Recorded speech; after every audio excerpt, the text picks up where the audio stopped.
Good afternoon, everybody. My name is Ron Freeman. I'm the sheriff of Forsyth County. Obviously, we're here today because we've had a major breakthrough in what we've all known as the Baby India case. Standing with me today are representatives from the Georgia Bureau of Investigations, chairman of Forsyth County Board of Commissioners, the FBI, as well as members of our major crimes unit and other units within the sheriff's office. You know, this has been a almost to the date 4-year investigation. 4 years ago, we stood in this very room behind this very podium and we asked for your help because we wanted to know who could do something so incredulous to leave a baby tied up in a bag in the woods to die. And so thank you to the media, because every one of you ran this story and you ran it a lot. But unfortunately, those leads came in slow and they didn't lead to a lot of stuff. But you guys tried, so thank you. If you remember, she was found on June 6, 2019 in Southeast Forsyth County, just before a significant thunderstorm hit this county. Back then, I called it divine intervention, and I truly believe that still today.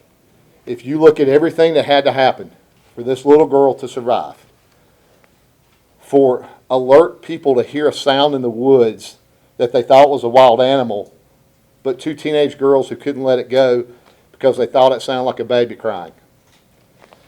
To a dad they convinced to go out in the middle of the night to check on a weird sound in the middle of the woods to discover that, to the first responding deputy, Terry Roper, being a dad like he's supposed to be, showing an infant what they should have been shown, which is compassion and care, and somebody who's going to take care of them, when the person who was supposed to be doing that wouldn't do it. This investigation has literally taken thousands of hours, and we never stopped for those 4 years. 4 years ago, I stood in this room and I told you, we will bring this person to justice. Whoever was responsible for this, we would find them and we would bring them to justice. I'll be honest with you, little did I know it was going to take 4 years. That massive investigation in those thousands of hours, we left no stone unturned. This investigation has spanned from the Northeast to the Midwest, and we utilized every significant technological and investigative technique that we could find. Now, approximately 10 months ago, with advanced DNA investigative practices and familial DNA, the Sheriff's Office was able to identify the father of baby India. That began an even more concerted investigation with a focus to determine the manner, cause, and who was responsible for leaving baby India to die in an isolated area of woods. We engaged, and I want to personally say thank you to FBI Atlanta, to the Georgia Bureau of Investigations, because we asked for their help. The FBI provided countless help to us in surveillance over the last 10 months. The GBI Crime Lab provided valuable information for us, and they helped us with interviews yesterday. So I want to thank our partners, because we don't work cases like this alone. Within the past week, the Forsyth County Sheriff's Office Major Crimes Unit were able to utilize, again, DNA. We're able to identify the birth parent of baby India. Instrumental in the speed of that identification was Othram Labs. It's a DNA laboratory, and we have their president, Dr. David Middleman, with us here today. I want to brag on him for a second. My major crimes detectives tell me when we identified the birth parent of baby India, he himself was on the phone with our detectives after midnight that very night. So thank you for your help. Now to get to the real part of why we're here. Yesterday, Forsyth County Sheriff's Office executed multiple arrests and search warrants across Forsyth County. Nearly 40 deputies participated in the operation, and we conducted dozens of interviews, and those efforts are continuing today. Our goal was simple: identify who was responsible for trying to kill baby India. No less, no more. This investigation is not over. There's still work to be done, and again, as I said, it continues. I want to thank our District Attorney, Penny Penn. She and her office were lockstep with us and with us yesterday as we worked on this investigation, and it's now their job to take this forward to a grand jury. I didn't have to motivate our team to do this. You know, every detective assigned to this case primarily happened to be a parent themselves. You don't have to work really hard when somebody tries to hurt a baby. It's easy to be motivated. While it was certainly a team effort, I'm going to recognize 3 individuals. Detective Corporal Tim Connor, who's a case agent, Sergeant Tyler Sexton, and Detective Lieutenant Bill Franco. They ran one of the most complex and best investigations I've seen in my 3 decades in this work. Yesterday, the Forsyth County Sheriff's Office arrested Karima Jiwani, 40 years old, a female of Cumming, Forsyth County, where she lives in Southeast Forsyth County. DNA evidence confirms that Karima is the biological birth parent of baby India. She cooperated with detectives during the investigation. She has been charged with criminal attempt to commit murder, cruelty to children in the first degree, aggravated assault, reckless abandonment, and other charges. How a parent, and I happen to be one too, can do such a callous thing is both incomprehensible to all of us, and it's infuriating. I'm dumbfounded by any reasoning that could be there and how someone can have the ability to leave their own child to die. While we're not going to discuss motives or details of her interview, as this case is pending prosecution, and that is the most important thing to me, little can explain how this happened, and no motive can justify that decision. You know, Georgia has a safe harbor law. Many of you have seen that. First 30 days, you can leave a child at a hospital, a police station, a fire station, a sheriff's office, and you can't get charged. In this case, Ms. Jiwani made no effort to leave this child, not only under safe harbor law, but at any place this child could be found. This child was tied up in a plastic bag and thrown into the woods like a bag of trash. I can't understand that. I truly wish I could. I struggle. But I don't know how you can understand that. It literally is one of the saddest things I have ever seen. Yesterday, Deputy Sheriff Terry Roper, who discovered and rescued baby India, was one of the arresting deputies of Karima Jiwani. It seemed only fitting that deputy who first showed, as I said earlier, baby India, what a parent and a human being should act like, how someone is supposed to protect and comfort an infant, got the privilege of arresting that person. Now, I took a little executive privilege because the handcuffs she wore to jail were mine, and the case detective, Tim Connor, is the one that put them on her. I told you 4 years ago we would find them, and my cuffs would be on them, and they were. Evidence indicates that this birth likely took place inside of a motor vehicle. Detectives have developed information on this and are currently working on locating that vehicle and have leads on it. Additional evidence reveals that Karima Jiwani drove alone for a significant period of time after the birth of baby India with the child in the car, and she made no effort to leave this child at any safe place where there was any remote possibility of her being located, until she decided to tie the baby in a plastic bag and throw it into the woods to die. This is an incredible case with the strangest of circumstances from the beginning to the end. Evidence also reveals a history of hidden and concealed pregnancies and surprise births in Ms. Jiwani's history. Additional evidence indicates that she had known of this particular pregnancy for a period of time, a fairly considerable period of time, and went to extremes to conceal this pregnancy. Interviews of family, friends, and medical professionals corroborate the history of these concealed pregnancies and, for lack of better description, surprise births. While detectives, all of us, were surprised by the facts of this case, the evidence supports it. Simply and horribly, it is what it is. Trace evidence collected at the scene where baby India was abandoned also supports the likelihood that Karima Jiwani was alone at the time of disposing of baby India. You know, despite this inconceivable criminal act, I think there's a good story to tell here. Baby India is now prospering. She's happy and healthy. When those who were supposed to do their best did their worst to her, Forsyth County stepped up in a big way. We had literally hundreds, if not thousands.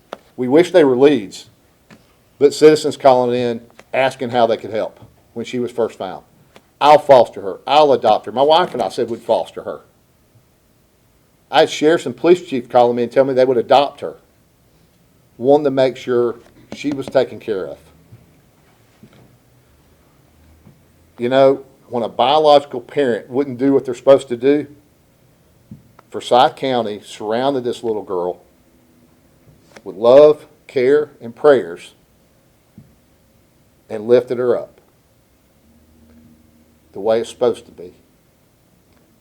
I was telling my team, I said, man, isn't it going to be cool to watch this little girl grow up and see her do some great things in spite of these beginnings. That's the gist, ladies and gentlemen. A biological parent, I have trouble with the word mother, who inexplicably, intentionally left her newborn infant to die. It's a case for prosecution. There's no justification. But I'm really, really proud of the work that these men and women in this room and behind me put in, because this case needed to be solved and this community needed to know what happened to baby India. With that, we'll be glad to take some questions. Please understand two kind of hit points here. We're not going to discuss current status of baby India. She is happy and healthy in a safe place, but confidentiality is paramount in this case where it comes to her. So we're not going to discuss her. And there is some evidence because of the prosecution we're going to be hesitant to speak to at this point in the case. But other than that, the detectives and people behind me and myself will be glad to take some questions. Yes, sir. With the Atlanta News First, you said that there's evidence that reveals she has a history of surprise births. Are there any indications that she had done this very same thing to other newborns in the past? We inquired about that and looked into that, and thus far, while the statement I made was accurate, we have not found additional acts like this. We've not discovered any other criminal acts would probably be the best answer for that. Okay. Sheriff Deidre Dukes, Fox 5 Atlanta. Could you just talk about this feeling that I can see on your faces and all those gathered here today, having resolved this case and finally have an arrest? Deidre, I've been doing this for 33 years. And I truly can't think of one that I wanted more.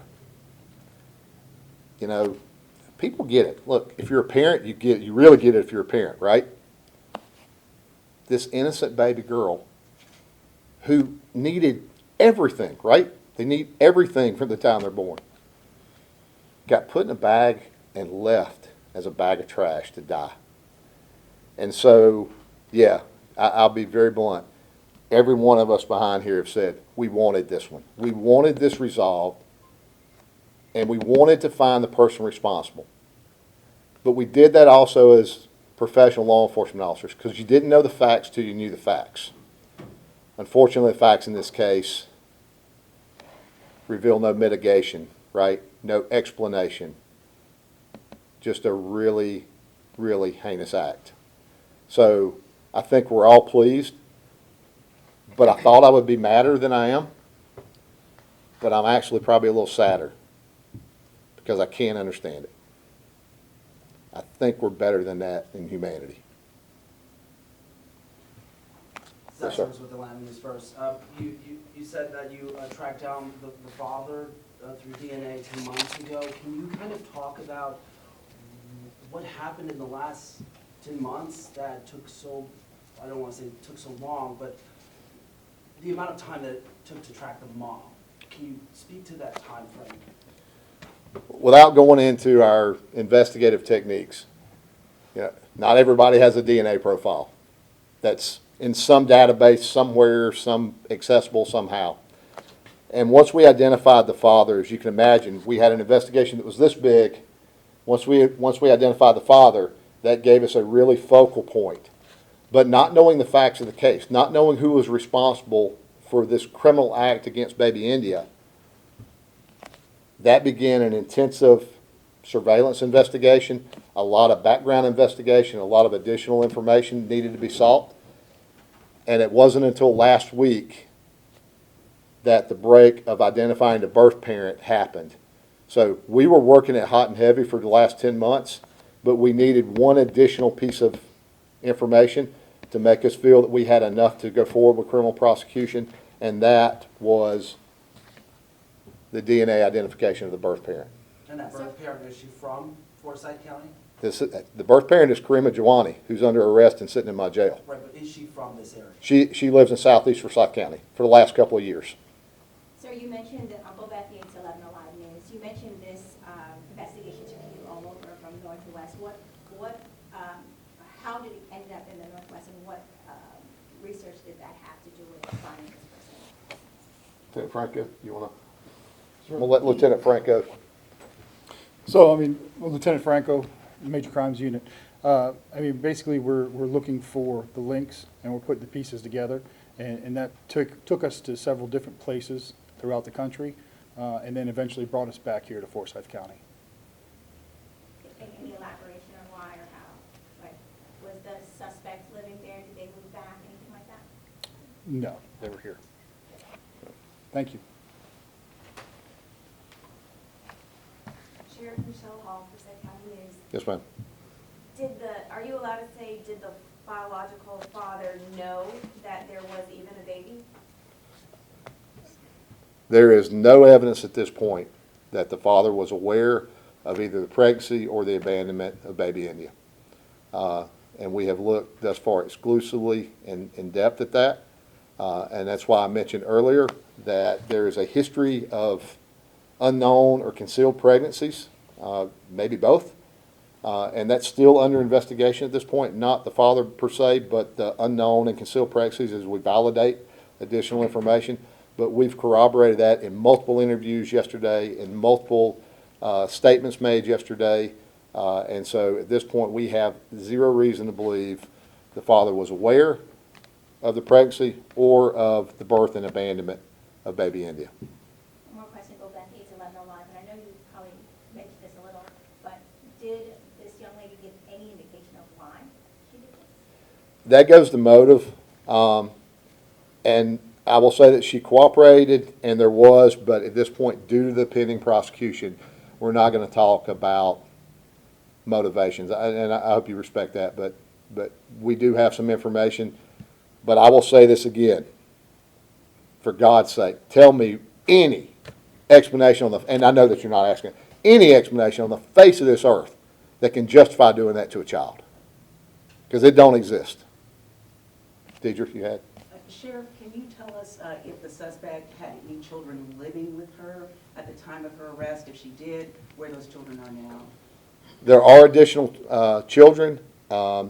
We have contacted our partners at the Department of Family and Children's Services and asked them to evaluate and put a safety plan in place. Ms. Jiwani is being held without bond at the Forsyth County Jail. And so that becomes a defects issue for them to evaluate the home or the current standing of those other children. But there were additional children, Deidre. And Can you provide the number of children, ages, or age range? I'm going to be very cautious of identifying children who are innocent and had nothing to do in this heinous criminal act, but they range from school age to near adult, and I'll just leave it at that. Y'all are too easy. Sheriff, I know you said there is no explanation for this kind of act, but could you just speak again to someone who may be out there who maybe don't know, like, look, there are other options? Oh, one, thank you. Look, there's 1,000 different ways. We talked about the safe harbor law and being able to drop off at those locations we talked about. And I'm sure, and I'm asking for you, our friends in the media, please push that out there, right? Because we might stop this from happening somewhere else. But for God's sake, don't leave a baby in such a position. And I want to make a very clear difference. There's one thing of abandoning a child. You've covered many cases. We've seen cases, been involved in cases where a baby's been abandoned, left on a doorstep, left at a business, left in a parking lot, where it was clear that even though it might not have complied with the safe harbor law, someone had something in their mind that this child would likely be found. That is not this case. This child was wrapped up to suffocate in a plastic bag, thrown 20 yards in the woods in an isolated area with one house nearby it.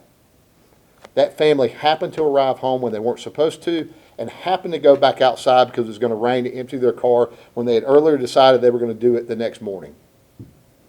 That's divine intervention. This baby's supposed to be here. So I want to make very clear the difference in someone who's struggling, someone who doesn't know what to do, someone who's in emotional distress and abandons a child because they don't know what else to do, but took some effort at least to find some safety and care for that child, versus somebody who tried to kill a child. They're not the same thing. Tom? Oh, no, I'm good. Oh, Thanks. sorry. Appreciate it. Anything else, ladies and gentlemen? Thank you very much. Thank you for your help again 4 years ago. And let's hope we never see each other for something like this again. Thank you, Sheriff.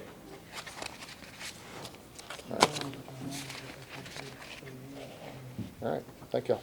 Good luck, y'all.